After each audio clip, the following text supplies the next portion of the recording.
I'm afraid to call myself a Christian. I know that sounds bad. That's coming from a pastor, coming from somebody who claims to have a relationship with Jesus. But have you noticed what that word means in our culture? Something I've noticed myself as I interact with those who don't do the church thing is how hard it is to have a shared understanding of what it means to even be a Christian. I wonder, have you run into this? The word has become glued to stereotypes. It's a word that puts expectations into people's minds about how we think and how we live. It's a word that is even a trigger for some, bringing to the surface thoughts of pain and of shame. And perhaps, especially for the youngest among us, the label has become kind of a meme. And because my assumption is that I probably use the word differently than how people would understand that word, I feel this pressure to apologize and to clarify and to explain as soon as I hear that word or use that word, and that just feels like a lot of work. I'm hesitant to call myself a Christian, sometimes afraid to call myself a Christian because of all of that added effort. And where I find myself more so starting is with the person of Jesus. And moving to a shared understanding of who he is first, because so much will not and does not make sense unless we see him rightly. And so here's the claim today that I want to explore and expand on if we're going to understand what it means to be a Christian. To rightly know, follow, and love Jesus, we need to know him, follow him, and love him as King. Can you just let that word and all of its weight just drop for a moment? King. We must remind ourselves and help others to understand that to be a Christian is to have at the core of our gospel story, the core of our good news announcement, the claim that Jesus is King. To be a Christian, then, is to bring our whole lives under the rule and the reign of King Jesus. So although I live in the communications world and I believe in the power of language to influence us, I'm not primarily or only interested in just shaping our vocabulary by adding the word king to the title of Jesus, although that is a big part of what I think will actually help us. No, this isn't just a word, this is a reality. And our teaching text today is a scene from history that points us to a truth about the way things really are right now. So we're going to spend our time in John chapter 12, verses 12 to 19, moving through it slowly, drawing out some of what it means for us to embrace Jesus as King. So I want to read through it slowly, and then we're going to take this in three different sections. So starting John 12, verse 12, this is what it says. The next day, the large crowd that had come to the feast heard that Jesus was coming to Jerusalem. So they took branches of palm trees and went out to meet him, crying out, "Hosanna! Blessed is he who comes in the name of the Lord, even the King of Israel." And Jesus found a young donkey and sat on it, just as it is written, "Fear not, daughter of Zion. Behold, your king is coming, sitting on a donkey's colt." His disciples did not understand these things at first, but when Jesus was glorified, then they remembered that these things had been written about him and had been done to him. The crowd that had been with him when he called Lazarus out of the tomb and raised him from the dead continued to bear witness. The reason why the crowd went to meet him was that they had heard he had done this sign. So the Pharisees said to one another, "You see that you're gaining nothing. Look, the world has gone after him." So you might have realized that in the church calendar, we are approaching Easter at the time of this recording, and today, if you're watching this on Sunday, is a special Sunday before Easter called Palm Sunday. That's in reference to the scene we have just read. And if you've been in church enough, you know that this is the story we're supposed to read today. This is the passage the pastor is supposed to preach on today. But to me, there's something vital for us to see, not just for this week, but as part of our framework for understanding what it means to live as a Christian all year. This scene from history points us to a truth about the way things really are right now, but also true in everything, everywhere, all at once. So look, I'm going to break this scene into three sections, verses 12 to 13, then 14 to 15, and then the remainder 16 to 19. So let's start with section 1. I'm going to read these verses again and make a few observations. So verse 12, the next day, the large crowd that had come to the feast heard that Jesus was coming to Jerusalem. So what we need to keep in mind is that if this is a movie, let's say, if it's like a movie, we've already gone through the first few acts and we're heading towards a very pivotal moment in the story. Where are we? Well, we're in the Middle East, in Israel, thousands of years ago, the city of Jerusalem at the time of a celebration called Passover. That's what this feast is talking about. It was a time to celebrate God's saving work in history, in history past. So who's this crowd? Well, they are Jews, and Jewish people at this time believed that the universe, all of existence, was created and governed by one God. They knew what we also know now, that the world is full of brokenness and wrongdoing, emptiness and destruction, and especially troubling for them then was the oppression they lived in as part of the Roman Empire. But as bad as the present was for them, they believed that the future held the fulfillment of God sending a liberator, a Messiah, to set things right and to restore them and their nation as God's chosen people. All their expectations, all their hopes rested on things that they believed God had spoken to them all throughout what we have as the Old Testament. And you can trace this theme of looking for a rescuer and the fulfillment of God's promises all throughout. Places like Genesis 49, all the way back to the first book of the Bible, where there was this promise that a ruler would come from the Israelite tribe of Judah. Places like 2 Samuel 7, where we had this promise of a king who was going to come and whose reign would last forever.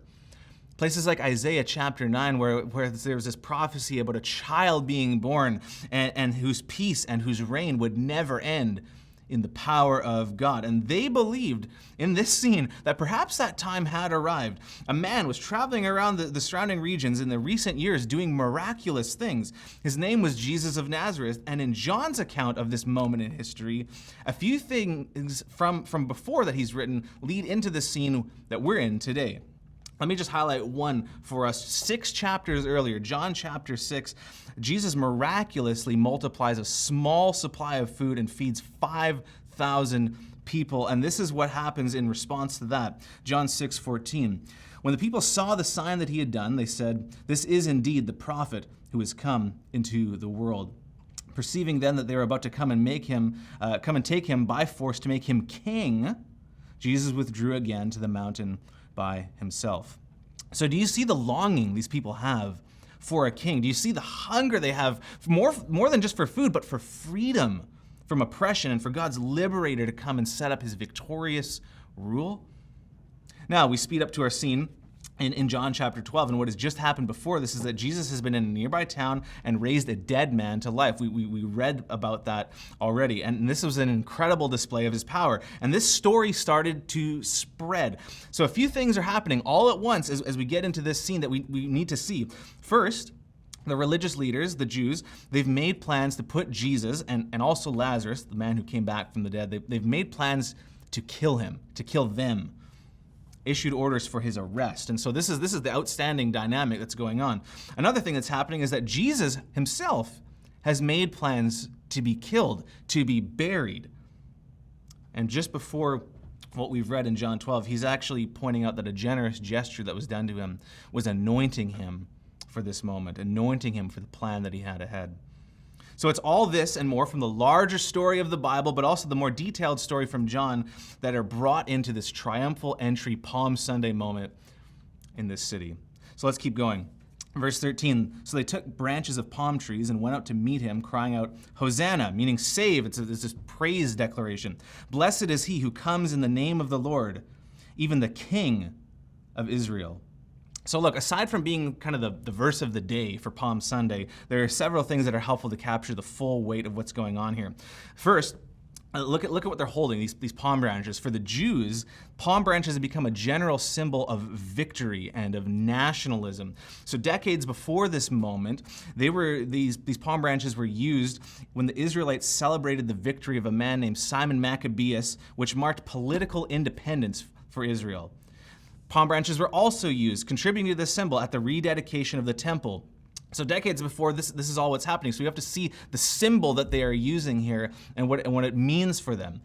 But then add this symbol also to the term used for going out to meet or meeting him outside the city. This term was used back then in connection with welcoming a dignitary or a victorious general or a king.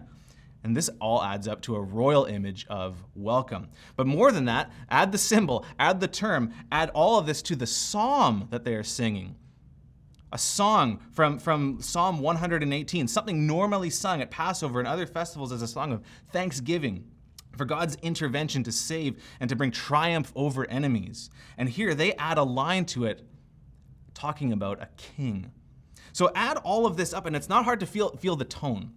Try to capture this. Jewish nationalism is the soundtrack of this scene as we have this crowd running out to greet their political Messiah, who they hope is their political Messiah, one who will provide royal liberation for them as a nation. So before we move to this next section, though, here's a question I am asking myself, and maybe one that we should all be asking.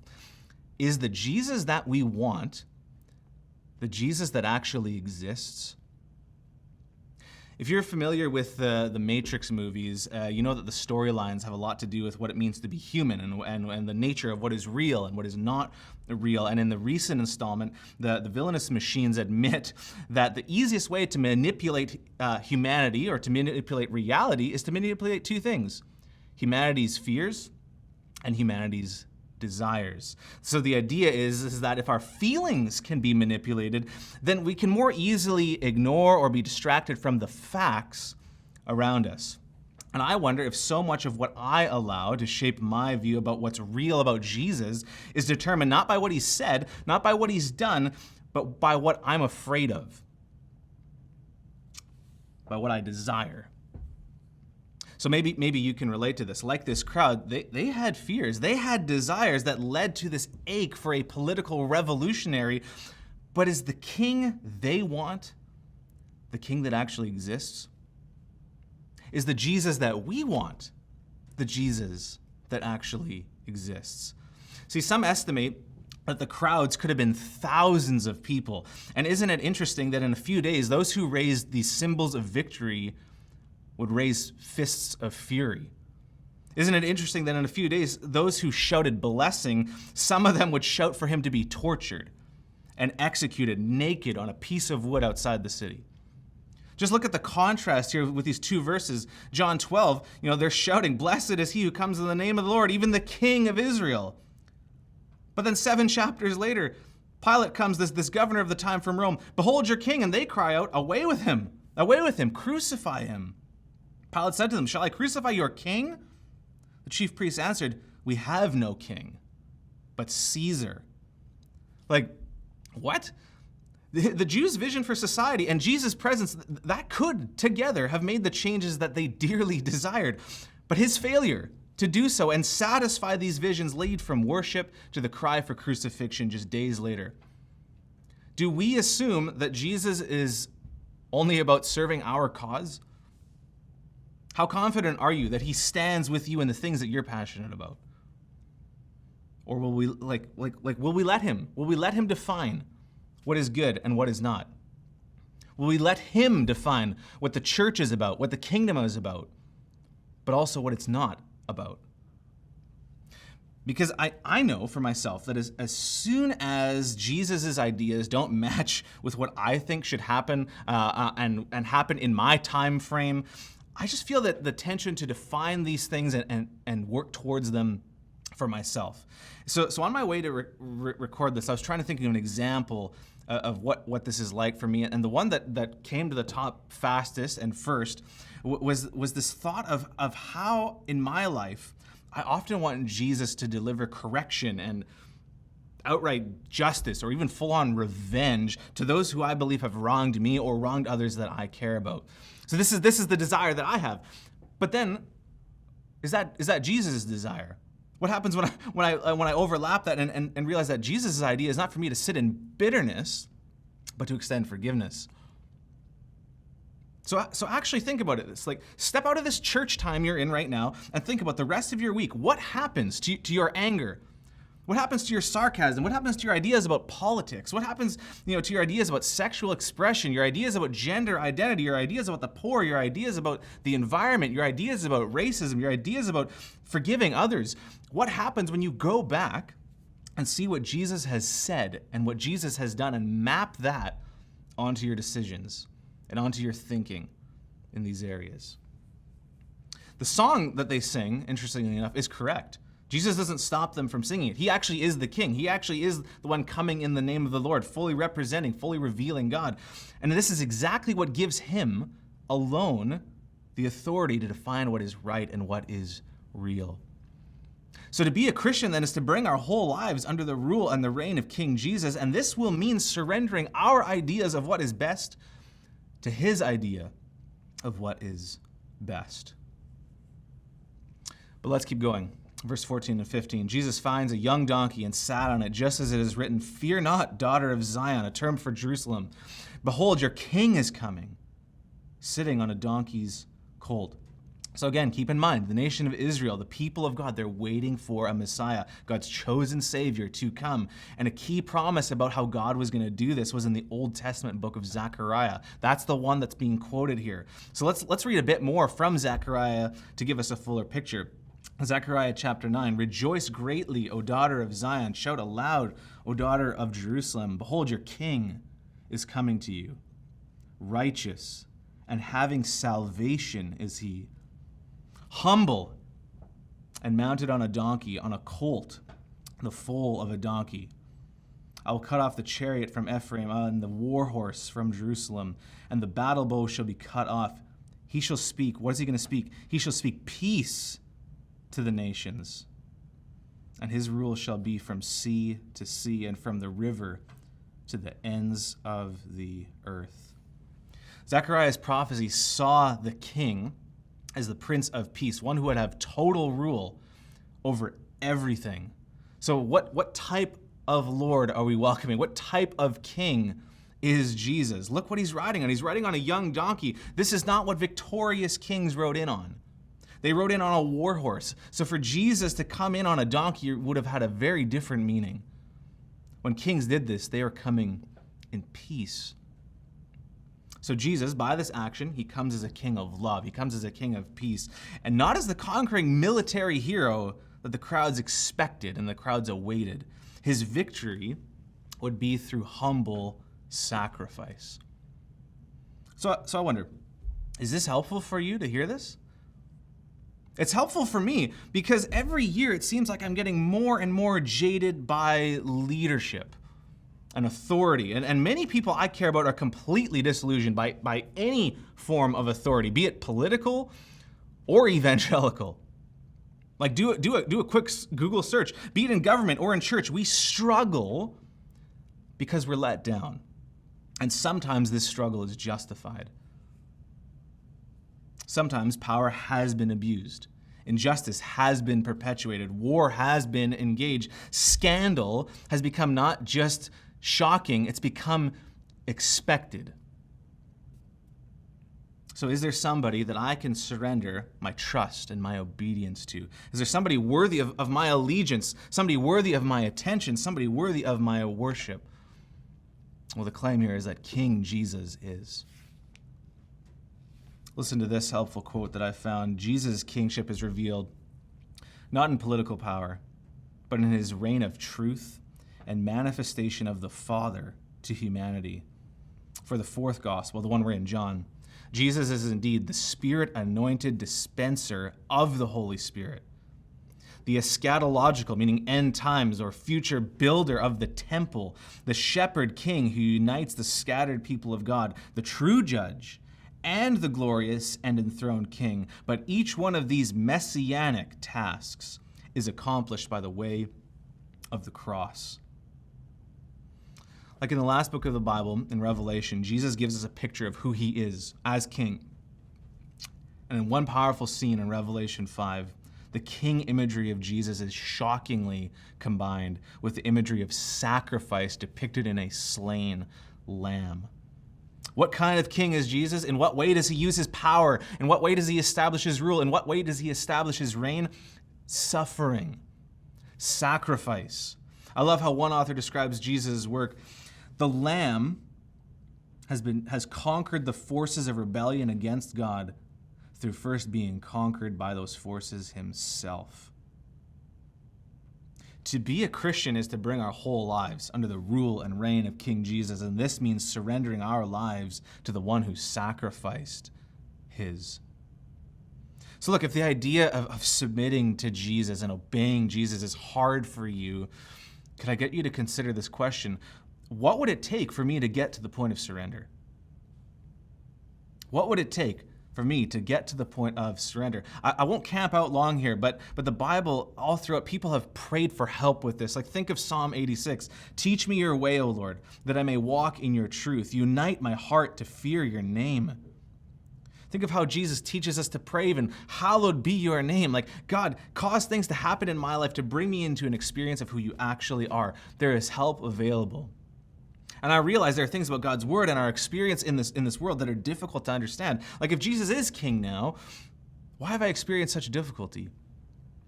Why is the world in such chaos? Why have I experienced disappointment? Which leads us briefly, I think, to the help from these final section of verses.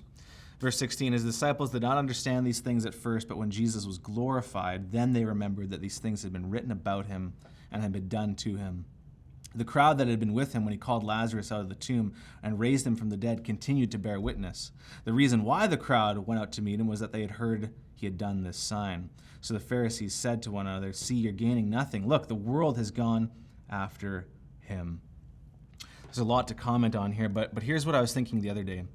There must have been, with the size of the crowd and with all the dynamics in that city and the time, there must have been all sorts of brokenness, all sorts of difficulty, all sorts of disappointment represented in that crowd. Miracles that were left waiting, prayers that were left unanswered. But that doesn't mean that something bigger and something better didn't occur. And I have to believe that even some of these Pharisees came to benefit from something they initially hated. Jesus had previously said that he was going to draw all people back to God when he was lifted up on the cross. And that's what ends up happening. And I want to point this out from the later chapter. Notice what happens on the cross. Pilate, who orders this execution, posts a sign on the cross that read, Jesus of Nazareth, the King of the Jews. The place where Jesus was crucified was near the city, and the sign was written, look at this, in Hebrew, Latin, and Greek, so that many people could read it. Look, this title, King, is written in so that it's accessible to all these different types of people groups. What Jesus is doing on the cross to set the world to rights, to be enthroned and establish his kingdom, it's for all people, and this is what was going to happen. And I actually like that we're told that John's disciples didn't understand it all. They needed more of the story, and there eventually was more to the story. But you know what? Although we're in a different part of the story than they were in, we actually need the same thing. There's a lot that doesn't make sense about Jesus' kingship unless we take in the whole story, start to finish, and especially including the parts that are yet to come for us. What we have to believe is that there's a bigger picture. I myself have to understand that there is more going on at every given moment than what I'm experiencing with my five senses. Imagine if they then, especially after this moment where things get tough, imagine if they had asked, okay, I'm seeing all what's going on, but what's really true right now? And maybe this is what we need to do, to look at life and ask, what is really true right now? What is really true right now? Now, for me, I'd have a lot of different answers. Well, the truth is some things are good and some things are not. Some things are beautiful and some things are tragic. Maybe asking the question, though, helps us to anticipate that the answer should always include these four words. And Jesus is King. Yeah, what's true right now is great. I'm thriving. And Jesus is King. Yeah, what's true right now is chaotic. And Jesus is King. Yeah, what's true right now is exhausting. And Jesus is King. Yeah, what's true right now is difficult. What's true right now is confusing. What's true right now is depressing. What's true right now is hard. And Jesus is King. Like, what would happen if we brought everything in life back to this central truth? Jesus is King. Like, cast the realities of Palm Sunday, cast the realities of this scene into your current reality. Our rhythm that leads to life here is to use the gospel story to shape our story, to make our governing principle for everything, the governing person of everything. At the very center of reality, Jesus is on a throne. His rule and his reign has begun, and it is going to be completed. So surrender to the King, experience and embody this reality now. The kingdom of God is about the rule of heaven coming here to earth. Jesus, the King, is already at work to make things happen on earth as in heaven. So really briefly, let me share how this helps me most and see if this overlaps with your life. This helps me in the areas where I feel worried about things outside of my control, and I think it helps me where I feel like the church is becoming irrelevant, or when I feel like the church is becoming irrelevant. See, looking at John 12, it looks like in the moments after this that the cultural forces of the day win. The religious majority, they won. The authority of the empire, they won. The Jesus movement was just this fringe thing from the margins of influence that got stamped out like the other movements before it. But then, like now, things are not only as they seem. One of my favorite movies is called The Prestige, and there's this guiding question that's posed to the viewer. Are you watching closely? It's meant to get us to realize there's actually something else to look for that may not be obvious to us. So in life, are you watching closely? And what are we paying attention to? The news, the TikTok trends, the popular storylines from Hollywood that are normalizing things that are out of sync with the kingdom of God, the economic trajectory, the war, your bank account, your medical situation, the choices of people in your life. Are you watching closely? What are you paying attention to? Look, nothing about anything is challenging Jesus' control. Nothing about anything is challenging Jesus' relevance. His kingdom will come, and his will be done completely on earth as in heaven. Oh, yeah, things are not as they appear. Oh, look, on this Palm Sunday, it appeared afterwards like the Jewish leaders, they had the popular vote. It appeared like the Roman governor had the commanding rule. Oh, it appeared like a scattered group of nobodies were on the wrong side of history. But what seemed to be the controlling, what seemed to be the relevant forces were actually the opposite. Jesus wasn't someone powerless from the margins to extinguish. He was the King at the very center of reality. Everything else is on the fringe. Everything else is on the margin, the wrong side of history. We don't need to work to make Jesus cool. We don't need to work to make Jesus popular. We don't need to work to make Jesus in control. And we don't have to feel like it is either. There will be lots of times where it will not look that way, but it will be that way. To be a Christian, then, is to bring our whole lives under the rule and the reign of King Jesus, and this means surrendering to the most relevant and unshakable reality. And what can happen as a result is that embracing this makes us agents of renewal in a broken world.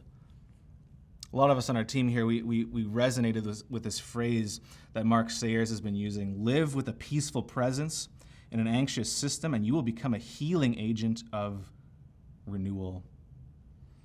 He then expands on this using an analogy of what happens in a similar way when antibodies or white blood cells, how they can be agents of healing when things need repair in our bodies. So to what degree, in light of the reality of King Jesus, to what degree are you a peaceful presence?